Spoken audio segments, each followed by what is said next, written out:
मोदी जी के नकल करत नहीं। भोजपुरी हम बोलत नहीं कि वहां के बोलत है, नकल के बात नहीं है। मैंने अब ये मत कहो कि मोदी जी के बाद सब कोई भोजपुरी बोला था, 5 करोड़ लोग भोजपुरी रोज बोला था। तो वो पहले बोला था कि मोदी जी पहले बोला था। कितना आदमी भोजपुरी में लाइव करा था हमने के बुझा था।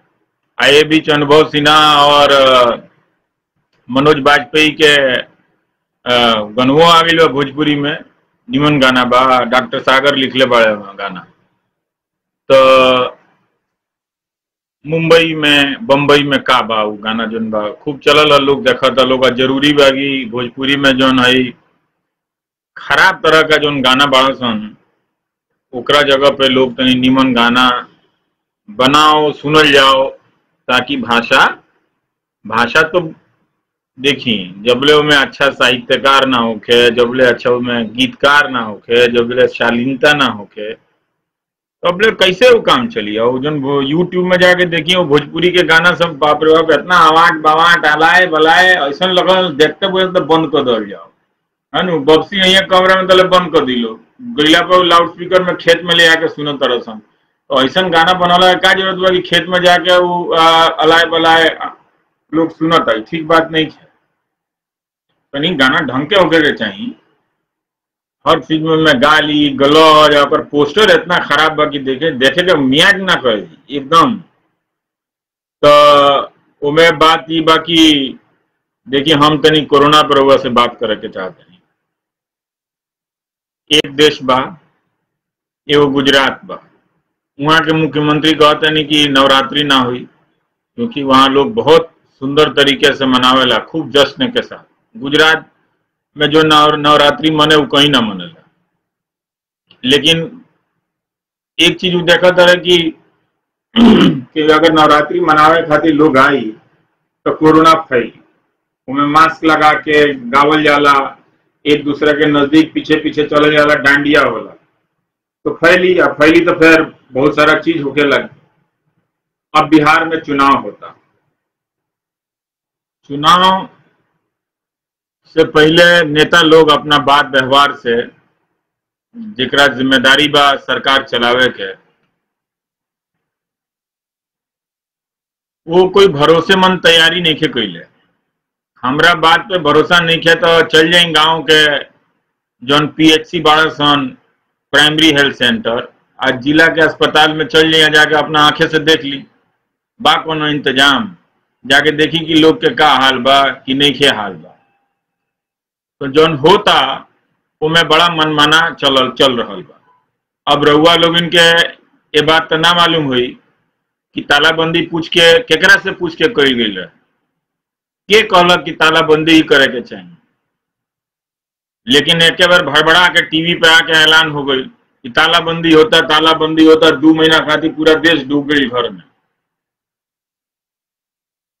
कोनो डॉक्टर, महामारी के विशेषज्ञ इक्वली आई सन में मीटिंग भइल रहा है कि इतना बड़ा देश बा, ये बंद हुई तो मैं कितना लोगों के नौकरी चल जाये, कितना लोगों के चल जाये। बंद कैला के बाद जब बुझाई कि जब मजदूर लोग सड़क पर आयल था, भूखल प्यासल लोग हुई, अब का हुई तो गरीब लोगों के खाना दिए गए, ठीक बात बा।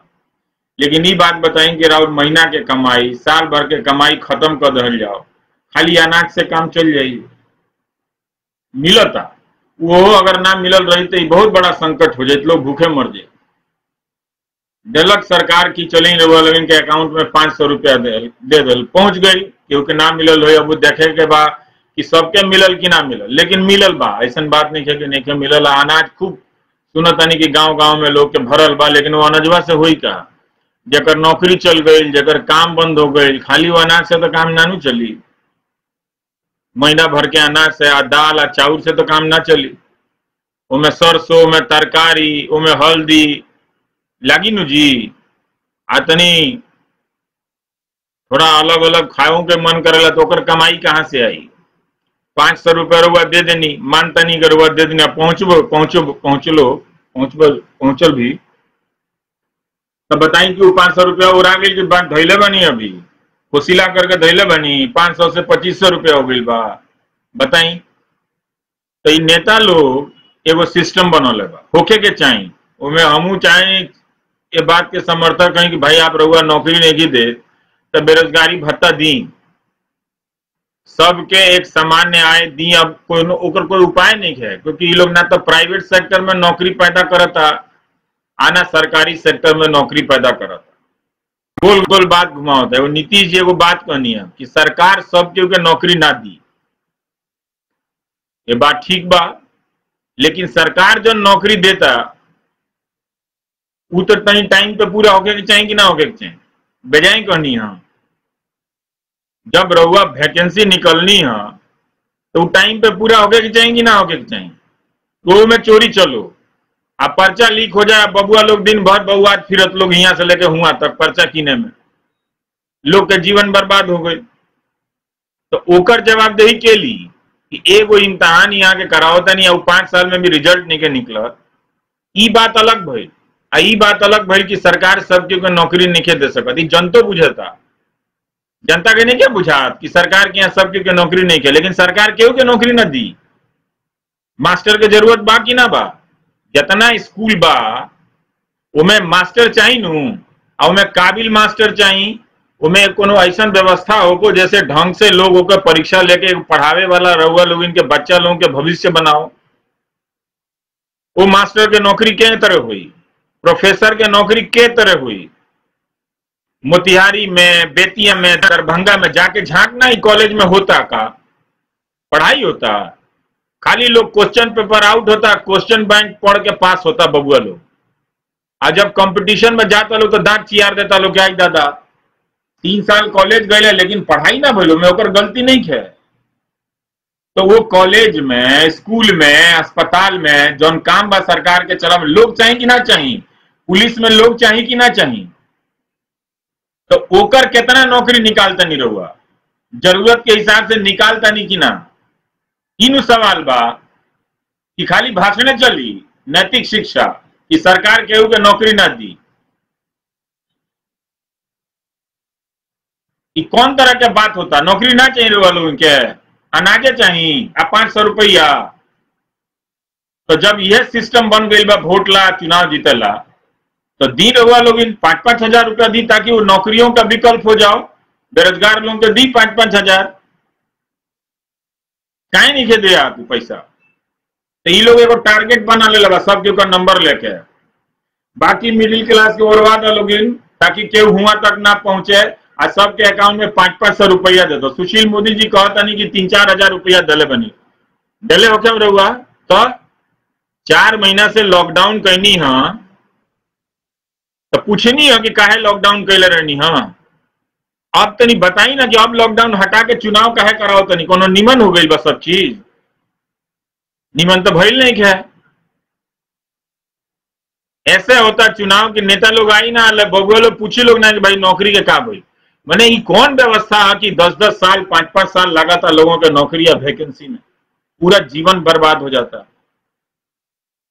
और नौकरियों में कोनो पेंशन नहीं किया, लोग बोली तो डरवावे खातिर एगो निकाल देता रसन कि 50 साल के ऊपर जकर हो गई ओकरा के निकाल दिए लिए, ओकर परफॉर्मेंस के वो क्या तरह काम करता उनका रिव्यू हुई। सरकारी नौकरी में बैठ के के माल कमाता पता नहीं के मंत्री के, अभी रिव्यू हुई, ये रिव्यू करिए तब जाके निकली है। डरवाओ तरह लोगों के सब जगह निकलने बड़ा सन, खाली बिहार के बात नहीं कह, हर जगह निकल जाता लोग। सरकारी कर्मचारी डरा गए बा लोग।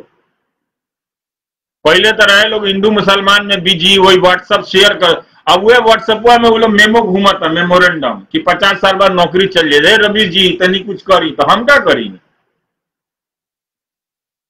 रहुआ जाके सारा उमें जाके गाड़ नहीं जाके कादो कीचड़ में हमरा से कहते नहीं कि हम निकाली, हमरा से निकला ही हम ही यही कोनो नेता। ये बात समझी रहो लोग। अभी नीतीश जी कहनी है कि स्किल सेंटर जिला जिला में बनी, तो प्रधानमंत्री तो 2014-15 में स्किल इंडिया चलाओ तो ना बनल सेंटर, वो सेंटर से केकरा नौकरी मिला था ना पूछी। बजाय कहनी है कि सब सत्यानाश हो जाए तबे हमारी बात माने लोग। जब स्किल इंडिया हेतना अभियान चलल ना सुनले होखे, तो जिला में सेंटर ना बनल रहे। आई स्कीम तो पहलू के बनल रहे, कौशल योजना उन्हीं के सरकार में बनल रहे। उ का भइलो से का फायदा भइल? तो रोजगार के सवाल पे ढंग से तनी सोच ली। ये अकाउंट में पैसा जाता ओकर एक व्यवस्था होके के चाहिए, लेकिन वो सिस्टम ही ना होके चाहिए कि लगा नवंबर तक चुनाव बा अनाज दे दो अकाउंट में ढेबुआ दे दो 500 रुपया चुनाव के बाद बंद करके भाग जाइए सन। तब का करम रहुआ? तो सोची पूछी, सवाल तनी कठोर पूछी। यहाँ तो लोगों के पता नहीं क्या कि खिसियाई का है बा कोनो सरकार से, आइयो पता नहीं क्या कि खुश का है बा। पता ना रखी जी, तनी मेहनत करी, आंख खोली और अखबार पढ़ तनी हमें गोबर छपता। खाली सब पत्रकार गुलाम डर है आ टीवी हमें कोनो खबर बा कुछ नहीं क्यों में। और हुआ लोग इनसे 200 रुपया लेके अखबारों बेचा तरसन और अखबार वाला सरकार के साथ मिलकर धंधा करो तरसन। काहे लेते नहीं रहुआ अखबार जी? जब हमें पत्रकारिता नहीं है तो हमें 200 रुपया अपन काहे देता नहीं? वो बंद करी तो से पसीना भी बचल आ 200 रुपया जो बचल तो अपन खाई को ना वही में खाई, कुछ मिठाई खा ली, केहू के खिला दी मिठाई, गांव में दे दी केहू के 200 रुपया। सब जना एगो धंधा बना ले बोला भोरे भोरे अखबार खोल लेता लोग में बात पूछू ना। आज न्यूज चैनल का देखा था नहीं, ये देश 3 महीना से खाली वो सुशांत सिंह राजपूत के चला था खाली कवरेज। ऐसे ना देश चाहिए रहुआ लोग इनके, ये ड्रामा चलता बुझात नहीं क्या कि घोत का बा। यही के पीछे रहुआ लोग बबुआ लोग के नौकरी पढ़ाई सब खत्म बड़ा सा। क्यों नाम लेता दरभंगा में कौन कॉलेज बा, क्यों नाम लेता लंगट सिंह कॉलेज के का हाल बा गरी, कितना नामी कॉलेज रहे, क्यों पटना यूनिवर्सिटी के नाम लेता, सब बिला गिलसन ओरा गिलसन। भाषण खाली देवे के बा।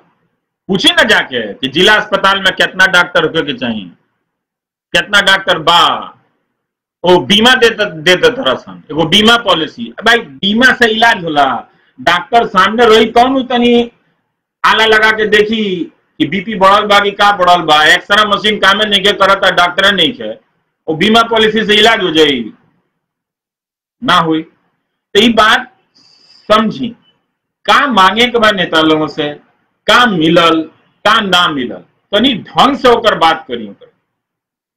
देवे लेवे वाला तो ये लोग बनू तो समझी बात के जो नया पैसा देवे के सिस्टम आवता खुदरा खुदरी, ओकरा जगह एगो आप ढंग का सिस्टम बना दी। जब आप रहुआ किसान के चुनाव के समय 200-2000 रुपया देता नहीं, केहू के आप कुछ और देता नहीं, 500 रुपया देते, एगो सिस्टम में बना दी ओकरा के, क्योंकि सब परिवार में 5-5 हजार रुपया जाओ। तो ये लोग एक सिस्टम बना ले लो। हम नहीं कहा कि पहुंचल नहीं के पैसा मिल ले हुई जो 5-5 हजार रुपया लोग बिहार में सुशील मोदी जी कहते हैं तो मिलो ले रहा लोग इनके 3-4 हजार रुपया हो गई बा 10 हजार। नौकरी अगर दे रही तो रोजगार की स्थिति रही तो कर जरूरत ना पड़ी, लेकिन अब नहीं खे दिया जा सका। वो पहले ही के जीडीपी में रहे, अब तो माइनस में घुस गई बा जीडीपी, अब पता चलता। तो ऐसे काहे केहू राजनीतिक दल से नाराज बनी आ काहे खुश बनी, ओकर हिसाब ठीक से कर। आई लड़का लोग जो बा बिहार में वो लोग से पूछी कि बबुआ तू कॉलेज गईला मार्ट साहब रहे पढ़ावे आवत रहे कि सुरतिये बनावे में क्लास खत्म, पूछी ना पूछम तो रहुआ जानी। जे राज्य के छात्र इतना अच्छा इतना मेहनती ओकरा के जानबूझ के बनावल गई कमजोर ताकि वो जाके लेबर बनो, मजदूरी करे के चाहे उनमें बुराई नहीं है कोनो, लेकिन वो पढ़ के अफसर ना बन पाओ, जरा अच्छा काम ना कर पाओ, ओकर प्रतिभा के खत्म कर जाता ताकि वो मिनिमम काम करो। ऐसे ओकरा के पॉकेट में 500 रुपया दे दिया जाता है कि तू मिनिमम लेवल पे रह, न्यूनतम लेवल पे। ये बात लोग समाज में आके बहस नहीं क्या कर कि हमने का ऐसे ही बना 200 रुपया दे दो जो चुनाव आओ तो अभी दे दो, का जाने काका बटल हो या बटता, कहीं कम्बल बटत हो कहीं कुछ बटत हो, वही में 5 साल निकल जाये कम्बले में। तो तनी ध्यान दी कहे का मतलब ये बा ये कोरोना के टाइम हो, हम कई लोगों से सुना तनी कि बिहार में जे जाता लोग कहता कि ए जी कोरोना कुछ हो ना, ई गलती मत करी। बड़ा भयानक बीमारी है। जे ठीक हो जाता नु वो पूरा तरीके से ठीक नहीं हो, ओकरा हार्ट में दिक्कत बा, कहीं ब्रेन में दिक्कत बा, ऊँघी नहीं खे लागत, चले में हफनी होखता, बहुत तरह के बीमारी बा। बताओ तरसन केहू ना रिसर्च होता ना बताओ तरसन, होई के देश हो गइल बा। हल्ला गाड़ी पैदा करो, एगो एंकर दूगो आइल बाड़ सन अपने गाड़ी देता रसन टीवी पे, ये भाषा चाहिए। रहुआ बात करें अपना फैमिली में बैठ के, बबुआ बबनी से गाड़ी वाला भाषा जो टीवी में चलता, तो टीवी से डरवावता लोग, रहुआ लोग इनके। ऐसे ये केहू कहता कि कोरोना से चिंता करेगा नहीं है, ये लफा शूटिंग में पड़ेगा नहीं है, ये बहुत गलत बात है। इस तरह से केहू ना बाची, हर उम्र के लोग हमें फसल बा। रहुआ जानते नहीं जी, 95,000 संख्या होके जा रहा बा जो लोग मर गए कोरोना से। 95,000 इस देश में, सोची। आई सितंबर अभी बीतल नहीं है, 3 दिन बाकी है में, अब में 30,000 से बेसी लोग मर गए बा सितंबर के महीना।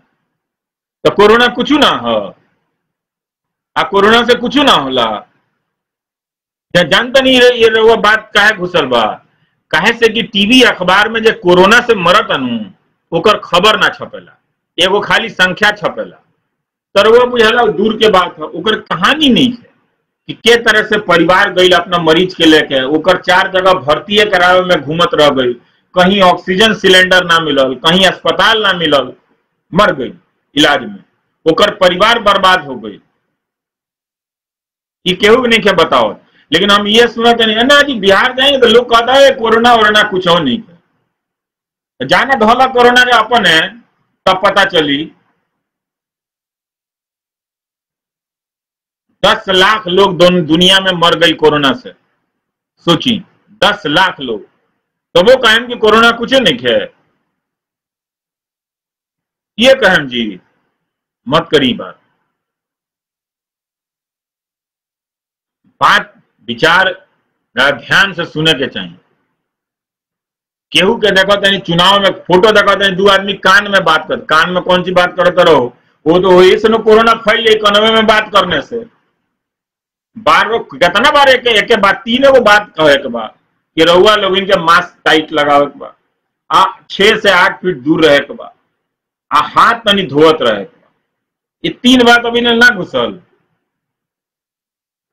आई ना घुसी तो केहू के हो जाई तो चिट्ठी लिखवावत रह जाए विधायक जी से, विधायक जी अस्पताल ना बनवा दी, बुझनी नु।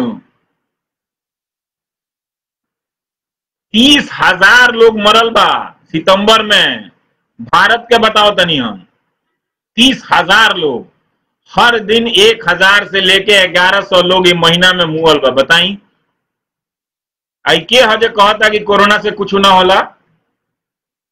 जे नेता लोग आवता उनका चंचा लोग साथ में घुमाता, मास्क नहीं के पहले तो पूछी कि हो तो फैलावा आई बड़का वोट लिए बाद में, पहले वोट से पहले हमने का कोरोना मत दो, तनी दूरे रह। कायदे से तो हमें चुनाव ना होके चाहत रहे, लेकिन अब करावता लोग, पता बा काहेला रैलियां ना हुई तो लोग जाके पूछी ना सवाल, नेताजी दूर से भाग गई हैं, वो 5 साल में का कहानी बना बना के लोग घूम जाए। तो ऐसे चीज के समझी, ये बीमारी चुनाव आवता बिहार में, ये बीमारी को लेकर तनी और ज्यादा सतर्क रहे के बा। सरकार के पास बा ना कुछ हो, हजारों हजार डॉक्टर और नर्स के पद खाली बा और बिहार में ना चाहिए। बिना डॉक्टर के जी ले रहुआ 500 रुपया अकाउंट में पहुंच जाता है, उसे डॉक्टर बिना डॉक्टर के जी ले। ज्यादातर लोग गरीब हो जाता है इलाज के कारण, क्यों बतौलक हो, क्यों ना बताई, लेकिन जोड़ी ना अपना जिंदगी में। अब अकाउंट में पैसा आई कोई बड़ी बात नहीं, लेकिन वो पैसा के कोई मकसद होकर नहीं होगा, व्यवस्था न होकर चाहिए। ये तरह भड़बड़ जाके पूरा देश बंद कर दिया, लोग रोड पर दौड़ जाता, केहू का नौकरी नहीं कर, लोग रोता, फीस देवे के पैसा नहीं है, किराए के पैसा नहीं है। पूछिए ना अपना लड़का लोगों से, ओकर व्यवस्था ना के लोग केहू। भाई फीस माफ कर देती, सरकारी कॉलेज में रहे। दिल्ली विश्वविद्यालय में कितना लोग रहुआ यहाँ के लोग पढ़ाता, लोग फीस नहीं दे पाओ, लोग चिट्ठी लिखा तरह की जल्दी फीस दे दीजिए, काहे से कि पैसा नहीं कहनो तो प्रोफेसरों को तनख्वाह नहीं के मिला। आई लोग एगो गरीब के धो लेता, अकाउंट में 2000 दे देता है, उसको साल भर दो, देना है तो काहे 3 महीना देते हो, फिर 3 महीने बाद वो गरीब नहीं रहेगा। जब उसको रोजगार नहीं दिए, उसका जो रोजगार खत्म था, और दो पैसा उसको, उसके पॉकेट में और पैसा दो ताकि अच्छा खाना खाए। खाली चावल भाकत रही लोग, चावल फाकला से हो जाई दाल से मानते नहीं हो जाए। लेकिन वो सब पूछा पूछी जौन करे को वो लोग जानी चुनाव के समय बदल जाएंगे तो हम तो उम्मीदों नहीं कर। लेकिन एक कोरोना को लेकर तनी गंभीर है, एमे लापरवाही मत करिए वाले। कहीं तारीफ नहीं किया हो भारत के, कहां तारीफ होता क्यों बताओ ना। दुनिया में 3 देश में भारत का दूसरा नंबर पर बा जहां सबसे ज्यादा लोग संक्रमित भइल बा कोरोना से। अमेरिका में 2 लाख से ज्यादा लोग मर गए बा, भारत में 95,000 लोग मरल बा। तारीफ होता। जाई भूटान में 1 आदमी नहीं मरल, वहां इतना विदेशी पर्यटक लोग आवेला।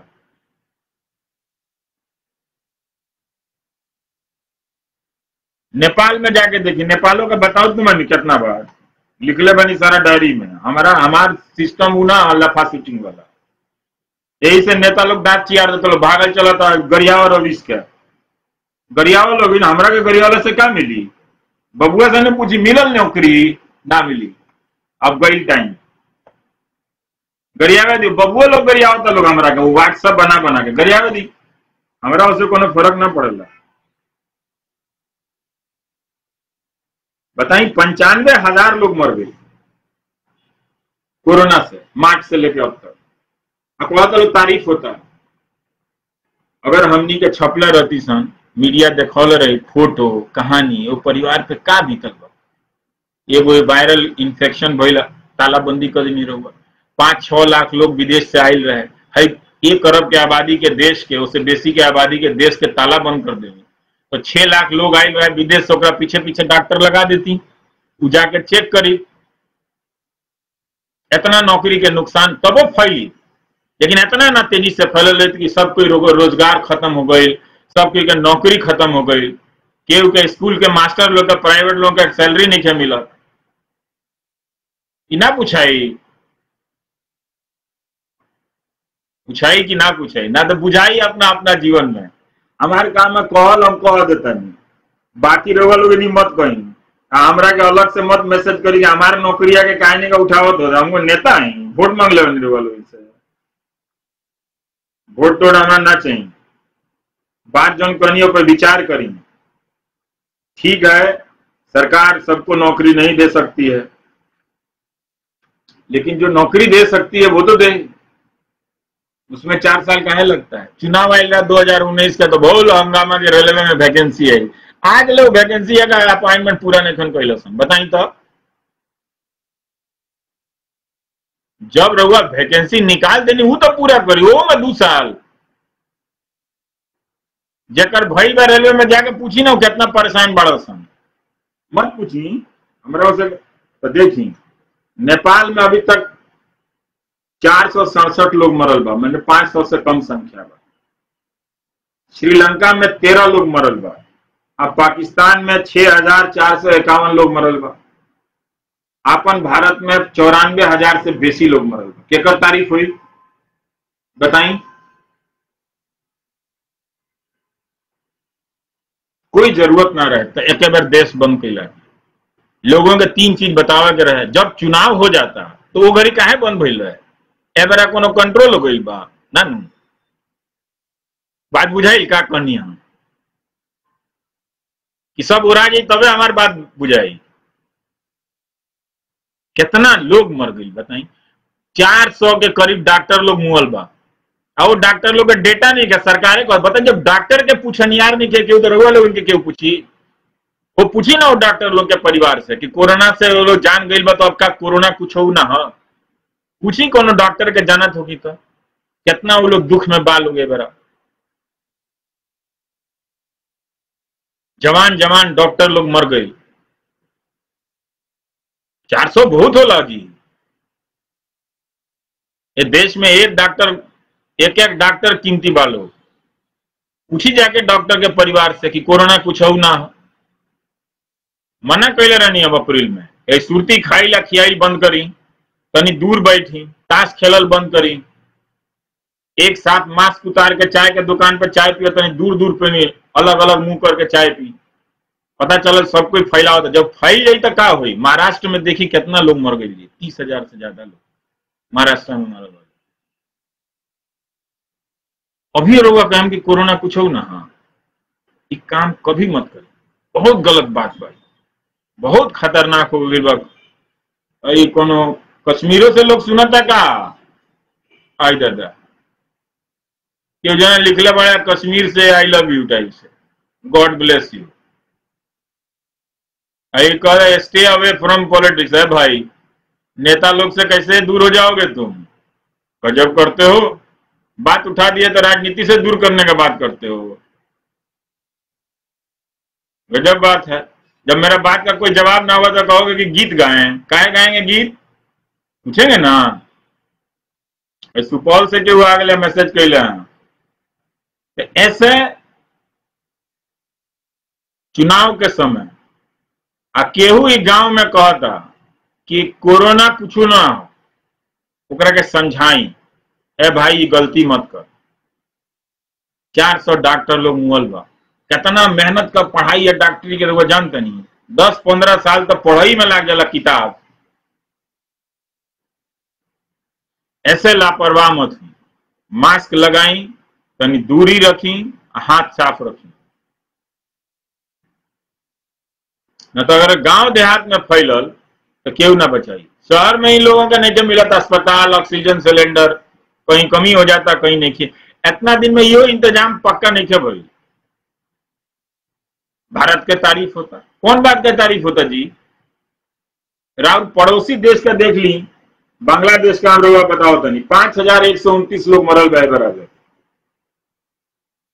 पाकिस्तान में 6,451, श्रीलंका में 13 लोग, नेपाल में 467, भूटान में कोई नहीं। हमनी के पड़ोसी देश में हो लोग, हमनी के यहाँ 95,000 होके जाता संख्या। 60 लाख केस हो गई। सोचिए सितंबर में 30,000 लोग मुअल वक्त कोरोना से। ऐसे ये बीमारी को लेके महाराष्ट्र में 35,000 लोग मुअल बा, बिहार में अभी संख्या कम बा, 886 लोग मरल बा। ऐसे में वो पता न चली, टेस्ट वेस्ट कहीं होत नहीं है। 10 लाख कहल जाता, लेकिन जिला में गांव में जाके देखी ना क्या हाल बा। ऐसे बहुत सतर्क रहला की जरूरत बा। अपना मत विचार से सोची ना सोची वो रोवा राउर काम है, लेकिन बात साफ कहता नहीं। तालाबंदी काहे कैले केहू नहीं खे जाना। 3 महीना बंद करके सब केहू के नौकरी चल गई, केहू के सैलरी ना बढ़ल, केहू के कम हो गई, अमनियों के घट गई, पत्रकार लोग के भी नौकरी गई। मिली अब दोबारा केहू के ना मिली। ये लोग मंत्री लोग के का कोनो कष्ट होता, ये लोग को कोनो कष्ट नहीं है। जानते नहीं एगो बात, एगो MLC बनल, फिर विधायक बनल, फिर लोकसभा का चुनाव जीतल और राज्यसभा भी पहुंचल तो 4 जगह से पेंशन मिली, ये कहत रहे। लेकिन MLA और MP का तो पेंशन मिलल, बाकी सरकारी कर्मचारी के ना मिले।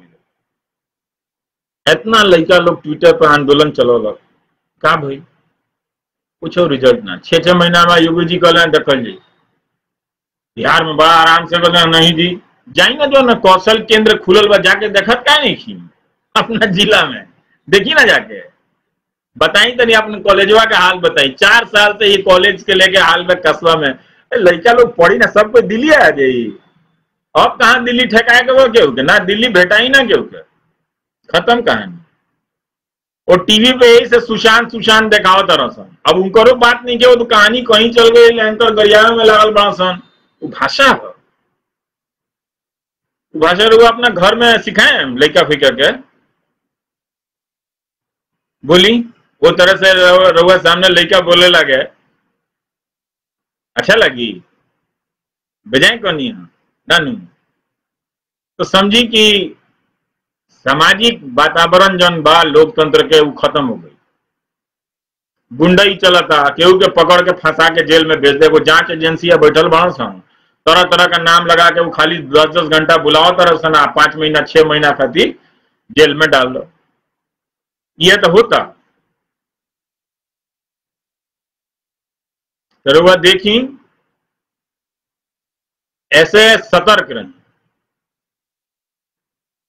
कि 500-400 लोग डॉक्टर लोग मरल बा, में का जीत जाता है। सब काम करत रही सामान्य तरीका से, तनी दूर रहे के बाद, मास्क लगावे के बाद, हाथ साफ रखे के बाद, बाकी अपन काम करत रही जोन करे के बाद। लेकिन ये मत कहीं कि कोरोना कुछ हो ना। अमेरिका में जो नॉर्मल फ्लू होला 20,000 लोग साल में मर जाला। अभी तो देखिए 7 महीना हनु, 9वां महीना 2 लाख लोग ऐसे मर गए। मत कहीं बहुत तरह का केहू के किडनी में प्रॉब्लम हो जाता है, ठीक होला के बाद हो बतावत नहीं कौन सन, खाली कह 40 लाख लोग ठीक हो गई बा। रघुआ ठीक कोई नहीं हो, अपने से नहीं ठीक होता। लेकिन व्यवस्था देखी कि ई रिसर्च बताई ना कि जौन ठीक होता ओकरा किस तरह का बीमारी भइल, का ओकरा दिक्कत बा, इस सब बात को तनी देखी बुझी, इसे बहुत जरूरी बा। रघुआ जानी चुनाव में भागीदारी करी, लेकिन दूर दूर रही, लापरवाही ना करे के चाहिए।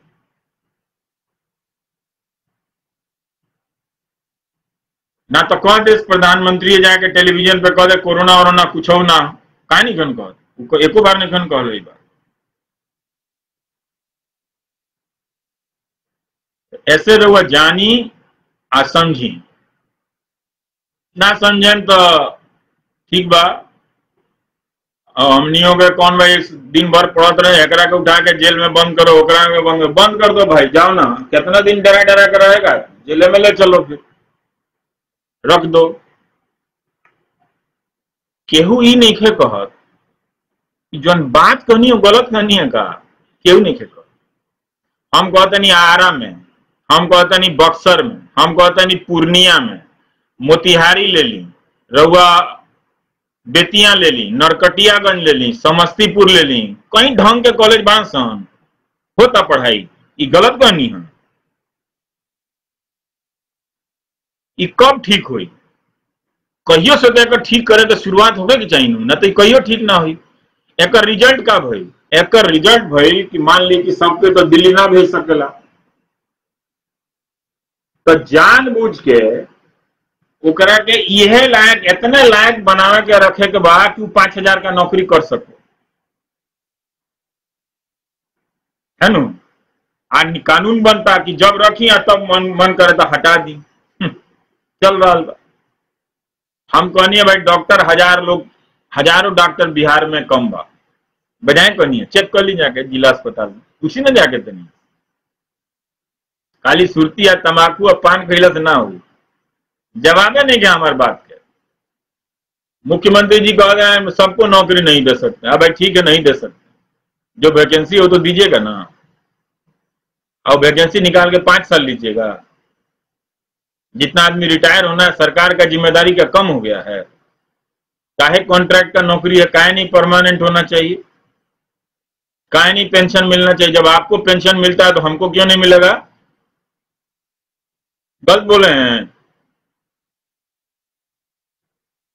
ये सब देखिए, बुझाए तो बुझाई के लिखा था रेलवे एम्प्लॉय के सैलरी नहीं के मिलल, तो भाई हम क्या करी? व्हाट्सएप में मीम मिलल है नु हिंदू मुसलमान वाला कि नेहरू जी मुसलमान हो, तो खाली वही से वो तो पहले ही वही सब नु भेज भेज के दिमाग के खत्म कर दिल गई। बताई देख ली रहुआ कि मीडिया राउर खत्म हो गई, लेकिन देश के पत्रकारिता चाहिए ऐसा देश रहुआ चाहत रहनी है। हम तो नहीं मानत के रहुआ ऐसा देश चाहत रहनी है कि अगर मीडिया ऐसा हो जाए, बानर खानी चिल्ला तरह सन बोले के लौर सुर, कोई केहू के शौर नहीं के बोले, अगिया बैताल खानी एगो आओ तो बढ़िया होता लोगों के नाम लेके। कैसे सरकार के साथ मनू तो जानता कि हमरा के सरकार केहू कुछ ना करे, क्योंकि ये सब बात कबो ना करेला, राहुल हित के बात कबो ना करी, यह पत्रकारिता तो ना भई। जब पत्रकारिता सवाल करत रहे, पहले बहुत कमी रहे, तो कोई यह लोग मुख्यमंत्री ना बनत रहे लोग। लेकिन अब ऐसा का बात बा कि वो मीडिया के खत्म करतनी, प्रेस के खत्म करतनी। या चुनाव के दौरान वो फेंकी वो अखबार उठा के यहाँ से, केहू अखबार के दुआरी पे मत आवे दी, उमें कुछ नहीं के छपत, में खाली नेताजी का दौरा चलता, 20 गो प्रवक्ता भेज देता रहा राजनीतिक दल वाला, खाली ओकनी के फालतू बयान चलता, और टीवीओ पे ना भेटा ही कुछ। देखनी है बिहार के डीजीपी के का हाल बा। सुशांत सिंह के केस में नेतागिरी करते रहे, बीआरएस लेके चुनाव चल गए, मैंने एमएलए बनेला, मैंने कोनो पुलिस का कोनो आईपीएस ना भाई रहुआ। जो आदमी राजनीति में बा वो बनो एमएलए और एमपी,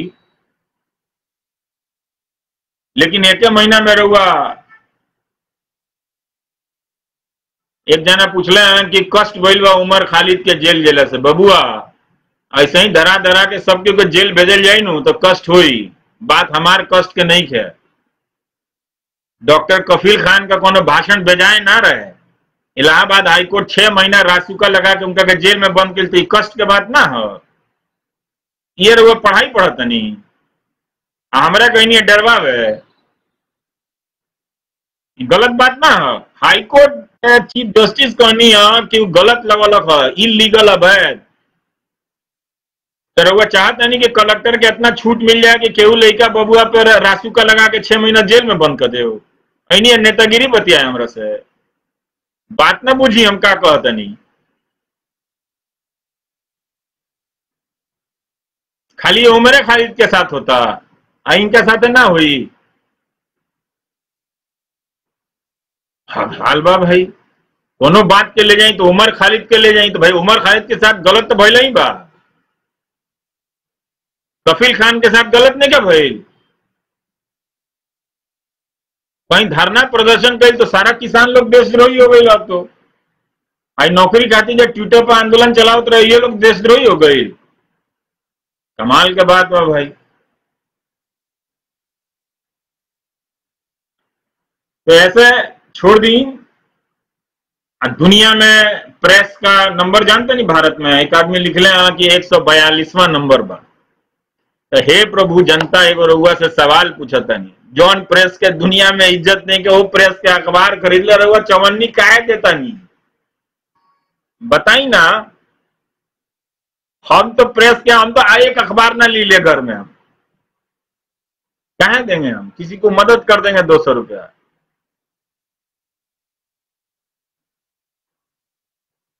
जिस अखबार में आवाज ना हो जनता की, जनता उस अखबार को भी खरीदे, ये तो अत्याचार है ना। कि आपकी पीठ पे कोड़ा भी मारे और आप ही से कहे कि चाय बना के दो ना हमको।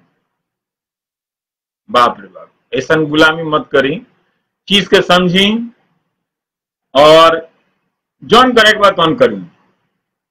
कोई नेता विपक्ष हो ओकरो से पूछी कि भाई ठीक बात, सरकार से कह तरह की नौकरी नहीं कर दे, तू क्या करबो, बताई राहुल का प्लान बा।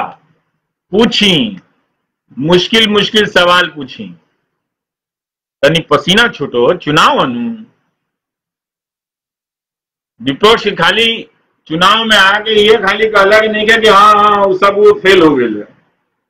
रहुआ एम तो का बनाए बताई, बनाए कॉलेज बा, बुद्धि बा, क्षमता, जिला जवार के कॉलेज स्कूल नीमन ना हुई, राउर भविष्य कबो नीमन ना हो। ऐसे समझ, मुश्किल मुश्किल सवाल पूछी, वोट चाहे जैसे भी दिन, लेकिन ये बात मत कहीं कि कोरोना से कुछ हो ना हो। मास्क लगा के रखें, अपने भी नेता लोगों का भी चेक करें कि वो लोग मास्क लगौले बा कि ना लगौले बा। अब बोली चुनाव आयोग अपना अधिकारी जो लोग पोलिंग बूथ में रहेगा वो लोग ला सैनिटाइजर का व्यवस्था बा, बाकी ना तू काहे कही बा। एक मतलब कि वो महामारी से चिंता का विषय बनू, ये बात बुझात क्या नहीं करे वो लोग। इनके 95,000 लोग मर गए भाई, मैं 400 लोग डॉक्टर में कितना बात कही हम। तो देखी समझी, मजे में रही, और अच्छा बात व्यवहार समाज में आवे के चाहिए। तरह तरह का लोग विचार आवे, लड़का लोगों से कहीं तनी पढ़ाई करो। लोग 2000 शब्द के लेख लिखत नहीं तो दांत चियार देता लोग, हाथे लगाता लोग, 2 लाइन के लिखू। व्हाट्सएप का मीम पढ़ पढ़ के सब जगह हालत खराब हो गई बा।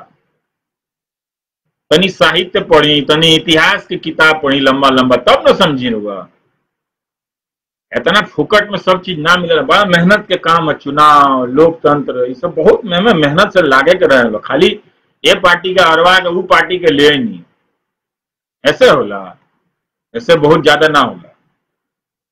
ऐसे बहुत सोच समझ के। प्रियंका जी थैंक यू, मक्खनलाल जी, बिल्किस खत्री जी, केशव रंजन जी, अभय कुमार लिख रहे हैं कि सरकारी अस्पताल में तो लापरवाही चरम सीमा। क्या कि देखी भाई कब ठीक हुई, ऐसे समझी कि का बा। अभी ट्रेनिंग व्रेनिंग के हमें घुसा दिले में भाई, हम कौन मंत्री है, 5 वोट ना मिली हमरा, हम जानत नहीं थी। ऐसे जो टेलीविजन में देखी लोग सोच समझ के तनी देखी क्या चला था टीवी में। वो पत्रकारिता के भाषा ना हो, गुंडा खानी बोला तरसन पत्रकार से। ये समाज बिगड़ जाये, घर के वातावरण बिगड़ जाये। सरकार से नहीं पूछत सन, फिल्म में जो काम करता होगा एगो आदमी के चुन लेता रसन, हर बार एगो आदमी के चुन लिया सन। एक पैटर्न रहुआ नोट करें, आ ओकरे के विलन बना बना के गई संसारा। लेकिन सरकार से 2 सवाल तो झाग निकल जाये मुंह से, वो लोग बकारे ना निकली ना। जितना सवाल कहनी है, कहीं दुनिया के टेलीविजन में इतना गंदा कहीं नहीं खेली। हर जगह कोरोना पर विस्तार से चर्चा होता, लोगों के जानकारी दहल जाता कि तनी सतर्क रहे, होकर जीवन बांचो। यह 2.5 महीना 3 महीना हो गई, जुलाई अगस्त सितंबर तो बीतते बाद, जून से चल रहे सुशांत सिंह राजपूत के 3.5 महीना में इनकर एजेंसी इंसाफ ना दिला सकल। 3.5 महीना गुजर गई,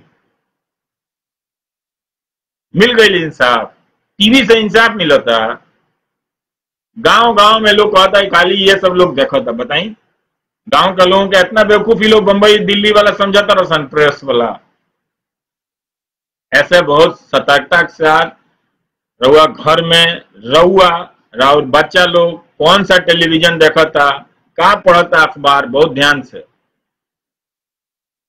बहुत ध्यान से। मस्ती मजाखोरी करे के बाद जाई एंटरटेनमेंट चैनल पर सीरियल देखी, न्यूज में ना।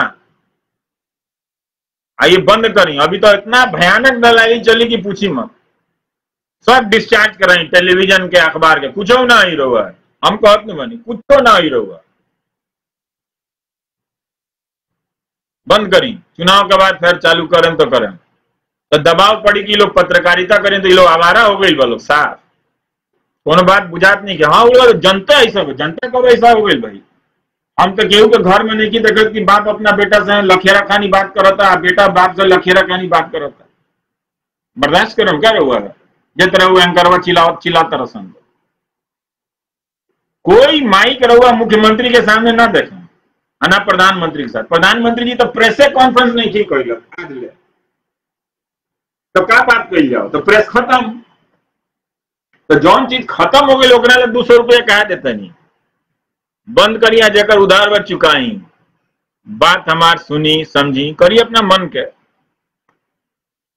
तो कोरोना पर तनी ध्यान देवे के बा, मास्क लगावे के बा, तनी दूरी बना के रखे के बा, कान में जाके बात करे के आदत छोड़ दी।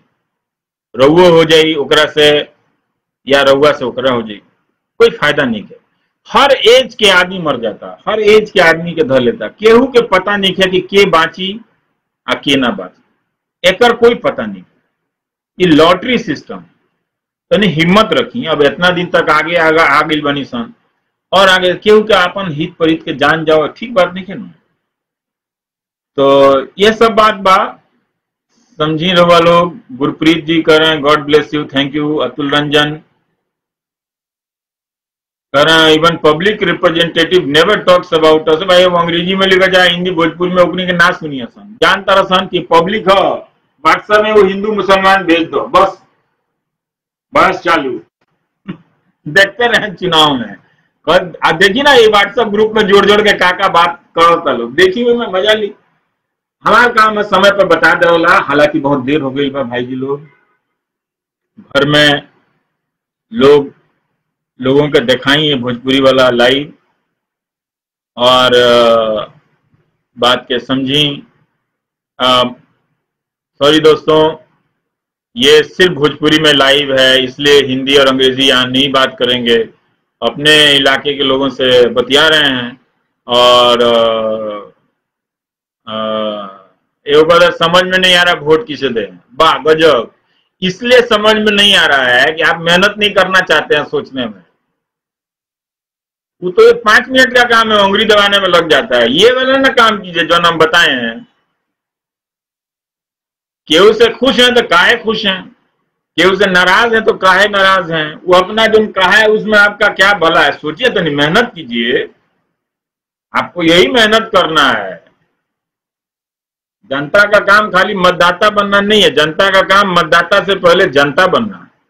जनता अब आप नहीं रहे, इसलिए देखिए कि ये मीडिया ने जनता को खत्म कर दिया। मीडिया के जरिए नेताओं ने, आई फेसबुक सोशल मीडिया। अब तो भोजपुरी के लोगों का तो पता नहीं है, लेकिन अमेरिका में बाहर हंगामा मचल बा। ये फेसबुक और सोशल मीडिया से लोकतंत्र खत्म कर जाता है। एक बात कहीं, हमनी के पूर्वज या मोतिहारी मान लिया हमारा इलाका, तो मोतिहारी के बहुत सारा लोग गांधी जी के साथ जेल गए, आजादी के लड़ाई लड़, तो क्यों पढ़ल लिखल ना रहे। वो अनपढ़ लोग, अंगूठा छाप लोग, गरीब लोग, केहू के लगे कपड़ा ना रहे। कस्तूरबा जी पूछनी एगो मेहरारू से कि काहे बात बा कि तू एक एगो सड़िया दिन भर पहले रहता रू, साफ सुथरा रहे चाहिए। तो गांधी बाबा एवं को जोर दे कि साफ सुथरा रहे चाहिए। तो मेहरारू कस्तूरबा जी से कहल कि हमरा लगे एक एगो साड़ी बा, आ वह साड़ी खींचे नहीं, आ वह साड़ी हम पहने नहीं। तो सोची कितना गरीबी रहे। तो गरीब लोग लोकतंत्र ला लड़ल। आज के लोग पढ़ लिख के आई सोशल मीडिया, फेसबुक, व्हाट्सएप, ये सब आके हमनी के लोकतंत्र के खत्म कर। लाजे रहुआ लोग आंख न मिला पाए अपना पुरनिया से। तो लोग जब कही कि बबुआ हमनी के तो स्कूलों ना मिलल रहे, तब हमनी भारत के आजादी ला लड़नी सन, आ लोकतंत्र आ संविधान ला लड़नी सन। आ तनी के सब मिलल तो जाके खत्म कर दल कि केहू के उठा के जेल में बंद कर दो, प्रेस पत्रकार प्रधानमंत्री से सवाल ना पूछो। ये देश ला लोग लड़ ले रहे हैं ना। ऐसे अपना देश के लगातार सुंदर बनाई। केहू के बात में कमी हो सकता, हमरो बात में कमी हो सकता, लेकिन सुनी समझी बोले कहे के माहौल रहे दी। अपना अपना ख्याल रखी, और जे लोग गरियावे हो तो गरियावे दी, क्या करे के बाब। तो बस इतने बात कहे के बा कि माहौल ठीक नहीं है, और अपना देश के में ई ना होके के चाहत रहे।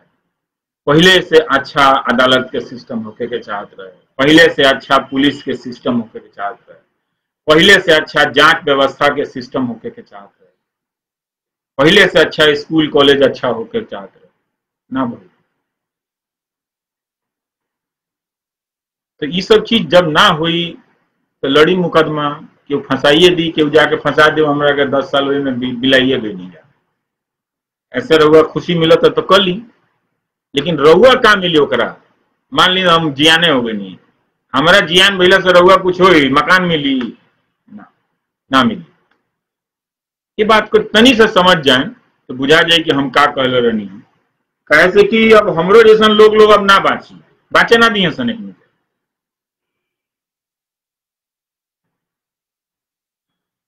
में रहुआ लोग भागीदार बने। रवरो अपराध बा लिखाई, बाहुबली के पीछे दौड़े वाला जनता भी अपराधी में गिनाला, बुझनी। तो कम से कम ये बाहुबली टाइप के जितना ही बली बड़ा सन, एकनी के वोट तो मत दीजिएगा। हाँ, बजरंग बली के नाम लिया है, सब बाहुबली के भगाई गई, एक बली रही है बजरंग बली। आहूबली बाहुबली सब आउट, बजरंग बली के सामने कौन दूसरा बली बुझाई। तो चली रखतनी हम गोल्डन रउआ लोगन के, पुरनिया लोगों के हमरा तरफ से प्रणाम कर दे, मदारी लोगों के, बपसी लोगों के, चाचा लोगों के गोल्डन, खुश रही, आबाद रही। जय हिंद।